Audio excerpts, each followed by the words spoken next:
어느 한적한 시골 마을에 혜진이라는 여대생이 계절학기 방학을 맞아 휴식을 취하러 내려왔다. 수도권의 복잡한 생활에서 벗어나 조용히 시간을 보내고 싶었던 그녀는 마을 외곽에 위치한 오래된 한옥에서 머무르기로 했다. 이 한옥은 그녀의 할머니가 돌아가시기 전까지 살던 곳으로 혜진에게는 많은 추억이 깃든 장소였다. 첫날 밤, 혜진은 짐을 정리하고 창문을 열어 상쾌한 시골 공기를 깊게 들이마셨다.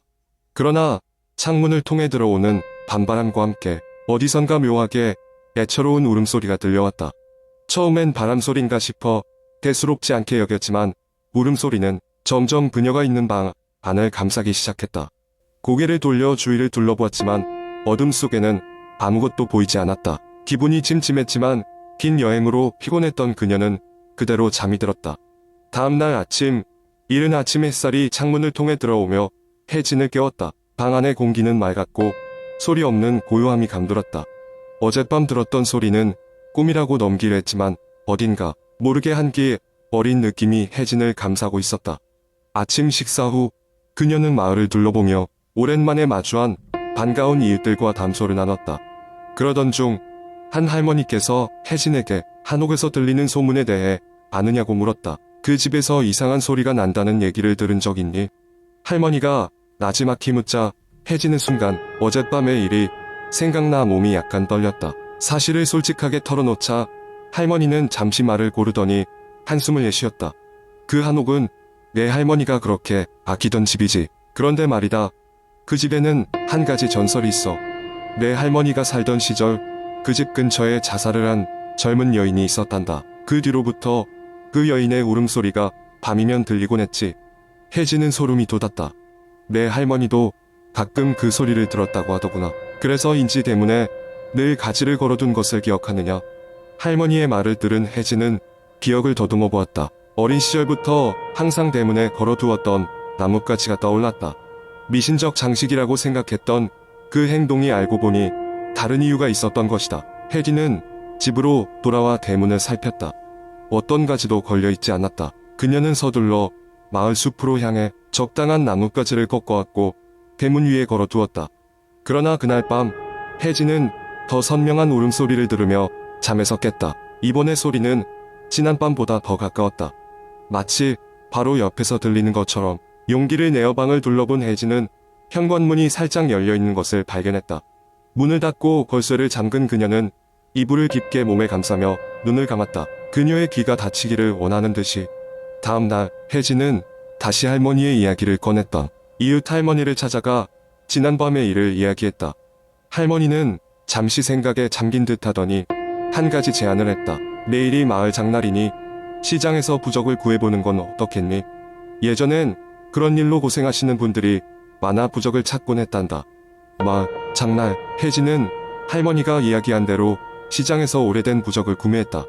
그 부적을 들고 돌아와 방 안에 잘 모셔두고는 밤이 오기를 기다렸다. 부적을 곁에 두고 잠이 든 혜진은 울음소리가 들려오길 기다렸으나 이번에는 아무런 소리도 들리지 않았다. 오히려 어둠 속에 있던 한기마저 없어져 있는 듯 했다. 며칠 후 혜진은 방학을 끝내고 다시 수도권으로 돌아갔다. 그녀가 서울의 복잡한 일상에 적응해 가던 어느 날 갑자기 시골집에서 소포가 하나 도착했다. 포장을 열어보니 그녀가 대문에 걸어두었던 가지들과 부적이 함께 들어있었다. 소포 안에는 한 장의 메모가 있었다. 이것들은 너와 함께 있어야 할 것 같구나. 언제든지 다시 찾아와도 좋단다. 할머니. 혜진은 잠시 생각에 잠기더니 소중하게 포장을 다시 닫았다. 그리고는 창문 밖을 보며 조용히 중얼거렸다. 할머니, 그 댁에 계신가요? 그 후로 혜진은 새로운 집에 이사할 때마다 할머니가 주신 부적과 가지를 문에 걸어두곤 했다. 언젠가 다시 시골집을 방문할 날을 기다리며. 두 번째 이야기. 작고 조용한 시골 마을. 평온한 삶을 즐기는 사람들은 밤이 되면 더욱더 고요한 평화를 느끼곤 했다. 하지만 그날 밤 하나의 이상한 소리가 마을에 울려 퍼졌다. 그것은 바람이나 나무가 흔들리는 소리와 달랐고 아무리 조용히 들어도 그 출처를 알 수 없는 미묘하고도 서늘한 소리였다. 이상한 소리는 금요일 밤 마을의 중심을 흐르는 작은 개울가에서 처음 들려왔다. 사람들은 그것을 덜컹거림이라고 불렀다. 낮에는 평화로웠던 개울가에서 밤이 되면 갑자기 쇠고치들이 부딪히는 것 같은 정체를 알 수 없는 소리가 지속적으로 들려왔기 때문이다. 젊은 청년 김수연은 소리에 호기심이 생겼다. 그는 소리의 근원을 찾아보겠다고 결심하고 친구 몇 명과 함께 밤이 되자 손전등을 들고 개울가로 향했다. 그들은 소리가 들려오는 방향을 따라 개울을 따라갔다. 시간이 지날수록 소리는 점점 커졌고 마침내 그들은 개울가에 주저앉아 어둠 속을 바라보았다. 개울 옆에는 오래되고 버려진 작은 창고가 하나 있었다. 낡은 나무 판자로 지어진 창고는 오랫동안 아무도 찾지 않은 듯 보였다.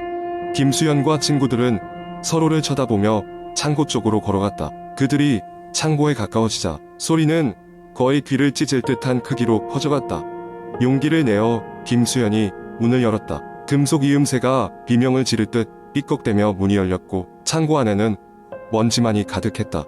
그러나 방 한쪽 구석에서 모닥불처럼 희미하게 빛나는 붉은색의 형체가 눈에 들어왔다.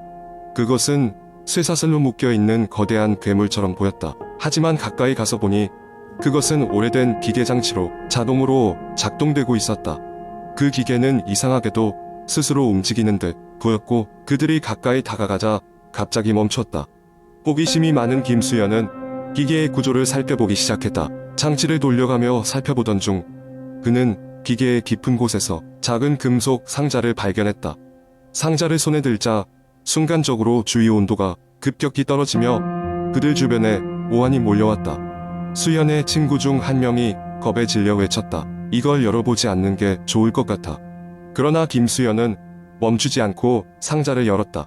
상자 안에는 오래된 사진 몇 장과 일기장이 들어있었다. 사진에는 마을 사람들이 전통 옷을 입고 회의하는 장면이, 일기장에는 백가에 대한 이야기가 적혀 있었다. 그에게는 사달의 이야기처럼 들렸지만 이는 마을에 숨겨진 과거에 대한 것임이 분명했다. 일기장은 1920년대 마을을 지배하던 신비로운 인물에 대해 설명하고 있었다. 그는 사람들의 두려움을 이용해 권력을 유지했으며 자신이 가진 초자연적 능력을 사용해 마을을 지배했다고 한다. 그러나 그의 권력에 저항하던 몇몇 마을 사람들이 그를 처단하려고 끔찍한 의식을 통해 그의 영혼을 기계에 봉인했다고 적혀 있었다. 김수연과 친구들은 그 비밀을 알고 충격을 받았다. 그날 밤 그들은 서둘러 마을로 돌아왔고 그 일에 대해 아무런 이야기도 하지 않기로 약속했다. 수연과 친구들은 비밀을 마음속 깊이 간직했지만 이상한 소리는 여전히 개울가에서 들려왔고 사람들은 그 원인을 알지 못한 채 두려워했다. 시간이 흐르면서 수연과 친구들은 마을을 떠나 각자의 삶을 살게 되었고 그 사건은 서서히 잊혀져 갔다. 하지만 몇 년 뒤 수연이 다시 마을을 방문했을 때 그는 어린 시절에 찾아갔던 버려진 창고가 사라지고 그 자리에 새로운 주택이 들어서 있는 것을 발견했다. 그러나 마을 사람들은 여전히 밤이 되면 이상한 소리가 들린다고 수군거리고 있었다. 수연은 그 소리가 기계에 봉인된 영혼의 잔재임을 담담히 받아들이며 망각의 그림자 속으로 걸어들어갔다. 그리고 어딘가에서 오래되고 잊혀진 과거의 잔음이 여전히 밤의 공기를 가르며 울고 있었다. 세 번째 이야기. 어느 날 평범한 대학생인 민지는 늦은 밤까지 과제를 하느라 학교 도서관에 남아 있었다. 도서관이 문을 닫을 시간이 다가오자 민지는 서둘러 짐을 챙기고 건물을 빠져나왔다. 시계는 이미 밤 11시를 넘어가고 있었고 거리에는 사람들의 모습이 드물었다.